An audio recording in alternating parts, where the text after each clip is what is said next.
commitments to Interpol, alin na nga ba talaga? Ano yung pangalawa? Sorry?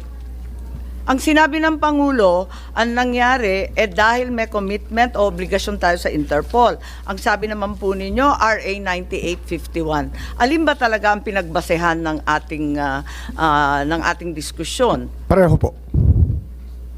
Pareho. Opo.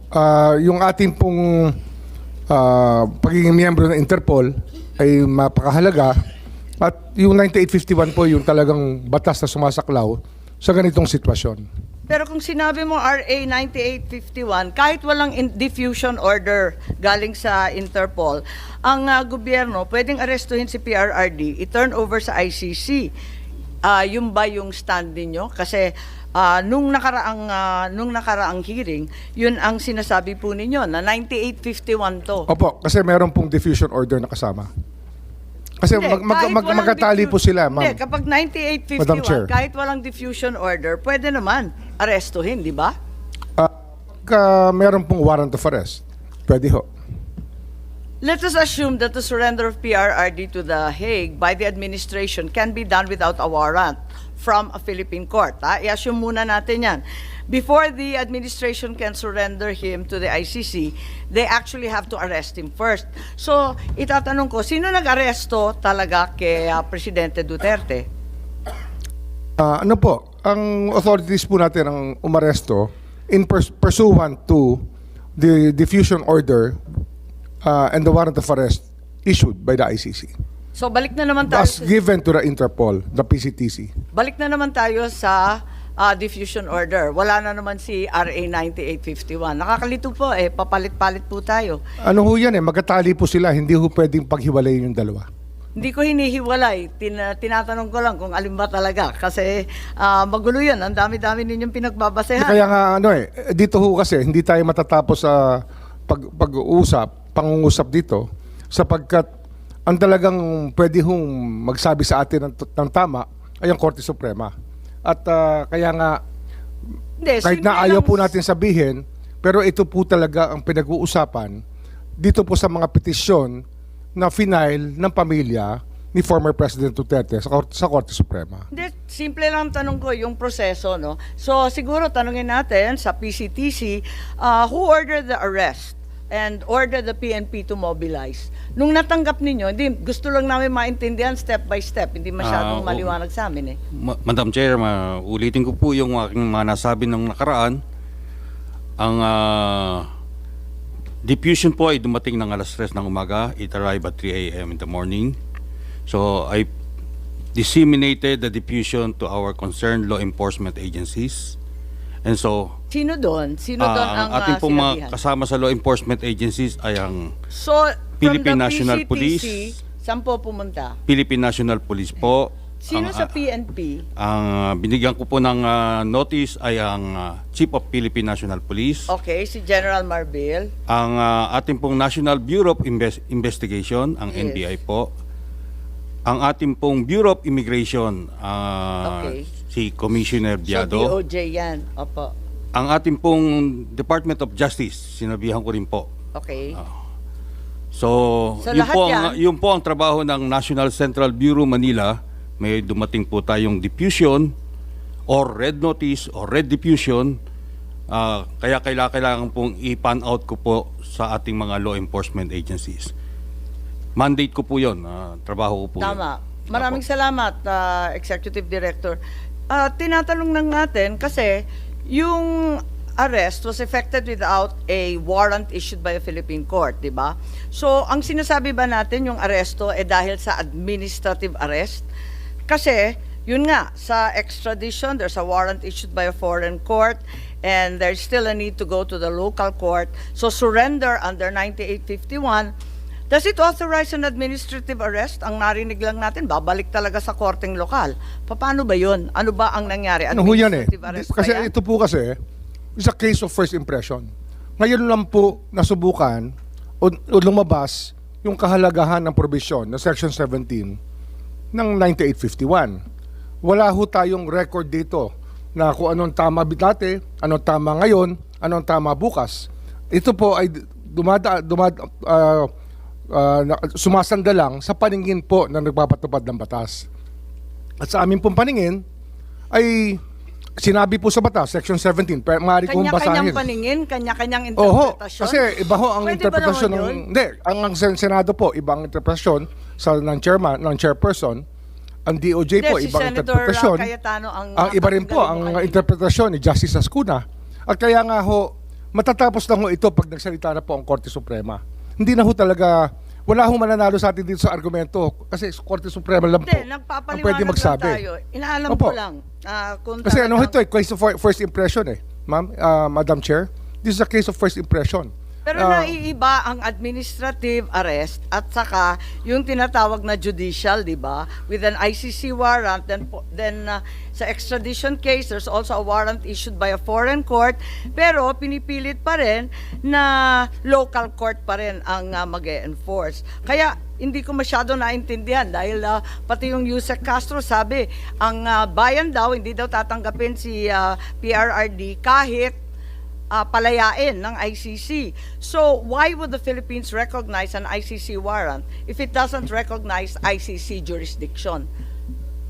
Ano ho Ano ba yan talaga yan? Yung warrant administrative over o the hindi? individual po yan, hindi naman sa estado natin Na isa warrant issued against an individual, not against our state, not against the Philippine government.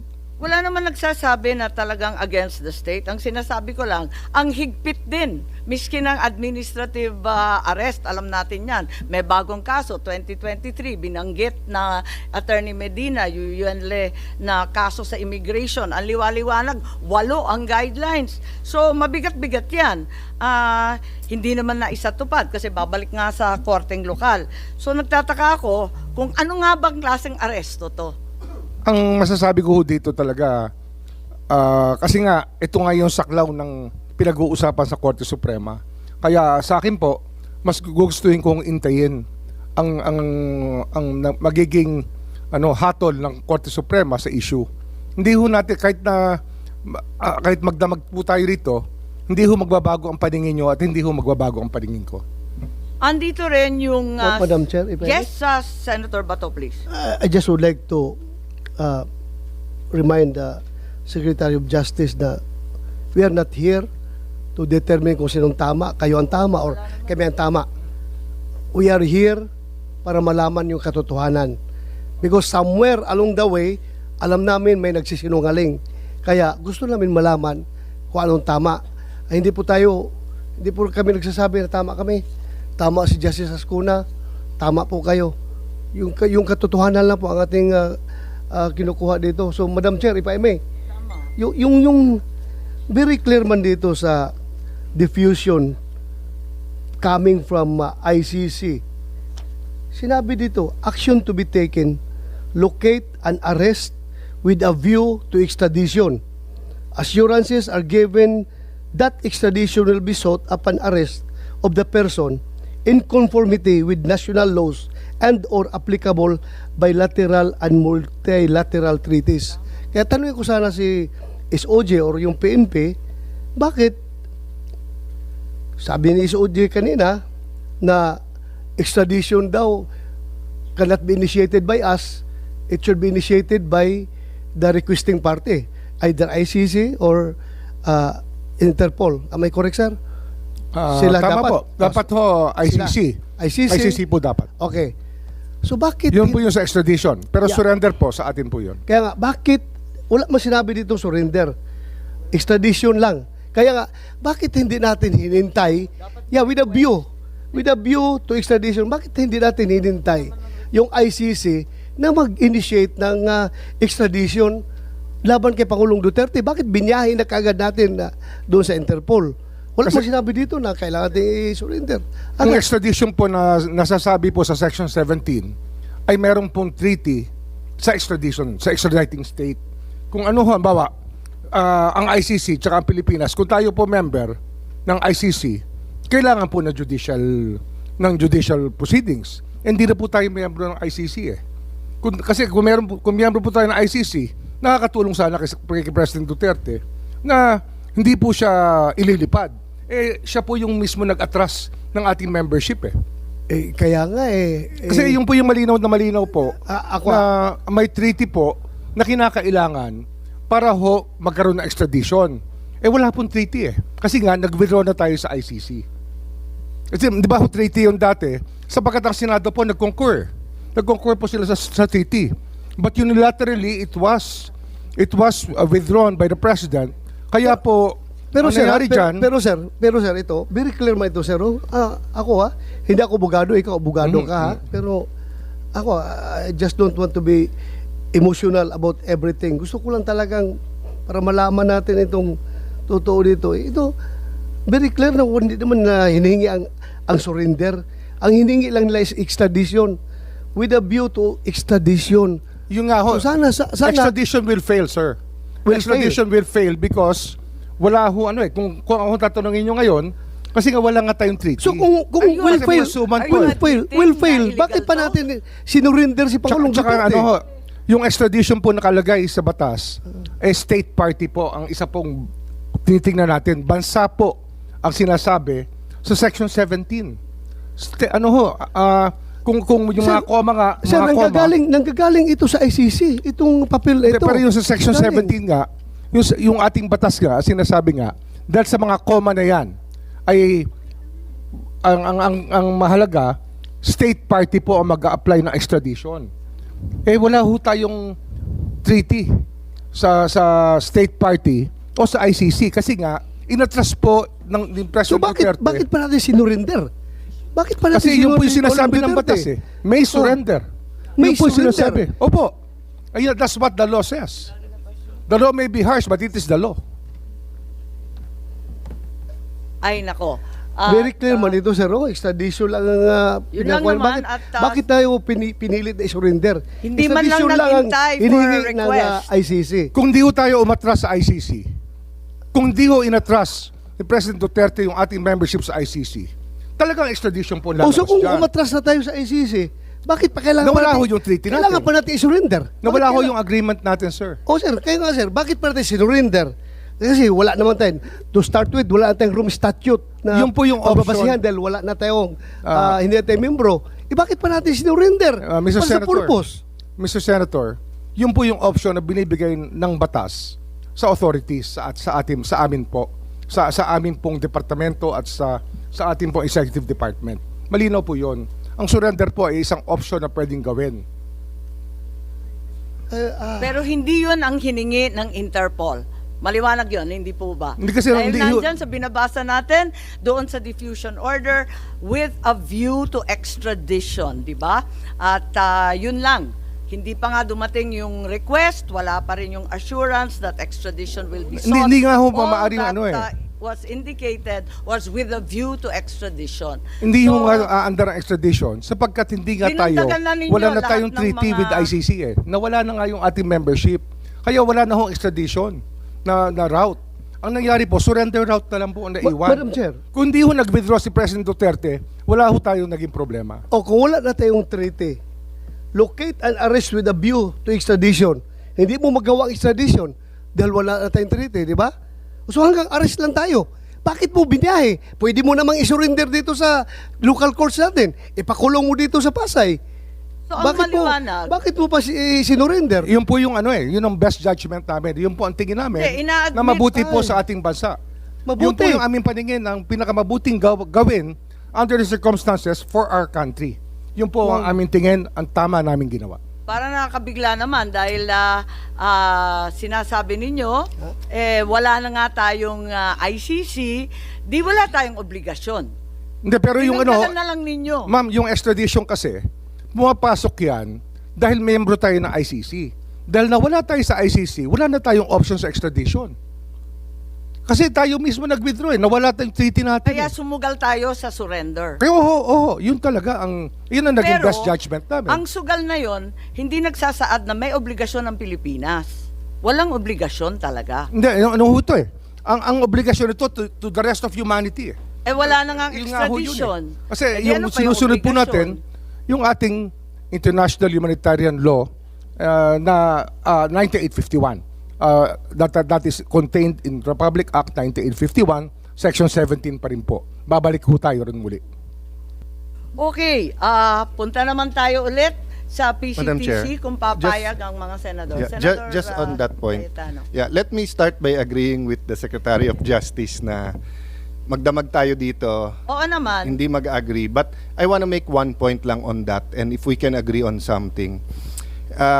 Wala po tayong duda that human rights are essential. Whether you think of from a spiritual point of view, we were made in God's image, DNA ng Panginoon, or whether you look at it from a humanistic point of view, na human rights, no, is essential. Okay, klaro 'yon. Having said that, klaro din na napopolitika at nawe-weaponize ang human rights. So when I was DFA Secretary, kaharap ko po mga ibang European Parliament, maganda usapan namin, pero pinipilit sa atin na abortion is a human right. Iba po yun sa ating konstitusyon, na from conception, we believe it's a human right, yung life ng bata. So my point, Secretary, ang urgency kasi dito, nagsasalita kasi yung ICC na may mga isusunod sila. So what's important for me is if they issue a warrant, we guarantee, I'm not sure if we'll agree here, no? But we guarantee the Filipinos that warrants will be issued against them, that they can go to court. Na hindi pagdating ng warrant, dadating and surrender them there. Kasi nga, if they're there na, moot in academic na, not in the sense that they can still get accountability, as the good justice said, kung may abuse of process, may mananagot dito. Pero na-deny na yung liberty nila doon. Di ba may kasabihan tayo sa law school na, di bale ng, actually, I forgot who quoted it from who, but di bale ng 100 na guilty makalaya, wag lang yung isang inosente ay maparusahan. So, have we thought about that? So, if the ICC issues, will we wait for the Supreme Court to rule, or will we allow them to be sent, to put on a plane and sent them to Hague already? That was the option that we had to consider in the executive department. And we believe that we acted in our best judgment I in meant- surrendering him to the Yeah, ICC. I meant Secretary after. So now that there's a pending before the Supreme Court, kung biglang mag-issue for 5 more Filipinos, sino man sila, will we allow those Filipinos to, if they're detained here in the Philippines, then go to the Supreme Court, or will we put them on a plane and send them to Hague? Considering that the Supreme Court is now looking into this legal issue. Yun nga ho kasi nga kaya hindi ko lang hong kasi iniiwasan po namin sabihin yung sub judice Kasi nga, napakahalaga po ng maging judgment ng Supreme Court. Kasi alam ko po dyan, pag sa ganitong sitwasyon, case of first impression, baka sakali magbigay sila ng guidelines kung ano po ang dapat gawin ng executive department. Pero ito po, it is in our best judgment that this is the best thing to do. Kaya ginawa po namin. I'm talking about, Secretary, after President Duterte. I don't know if you can answer it by yourself or it's the cabinet as a whole, but I would honestly ask you to look at it. I mean, sincerely ask you to look at it, and kung pwede, kung mag-issue ulit yung ICC, allow them to go to court before we send them. So I'm talking about after Duterte. Kasi even in your statements naman before this, you have an option, di ba? So I'm just saying, safer option yung before Philippine courts kasi pag nandun na, wala nang rewind di ba? So let's say you have 3 generals, ex-generals, etc. sent na there. Wala na silang remedy dito So yun lang naman point ko, yung after President Duterte. Before, of course, if the Supreme Court decides on point, di may guidance na tayong lahat. But while it's pending, it might be safer, no? To allow the Filipinos to seek redress here. Mahirap pong mag-commit. Ayoko hong magsinungaling. Mahirap pong Yes, mag-commit. I understand. Pero Please ang consider mahalaga lang. po, sabi ko nga, kaya nga ayoko sana magsalita tungkol dito. Yung last hearing po, iniiwasan po namin na magsalita. Kasi napakahalaga po ng gagawin ng Supreme Court dito. Sana po igalang din natin yung kanilang estado ngayon na kailangan po nilang desisyonan itong kasong ito. Ang dinidiin lang natin, tulad ng sinabi mo nung umpisa, na nangingibabaw sa lahat ang ating saligang batas. kahit ano pang mga batas yan, kung ano man tratado yan, mangingibabaw lahat ng Bill of Rights, ang karapatang pantao, mangingibabaw sa lahat.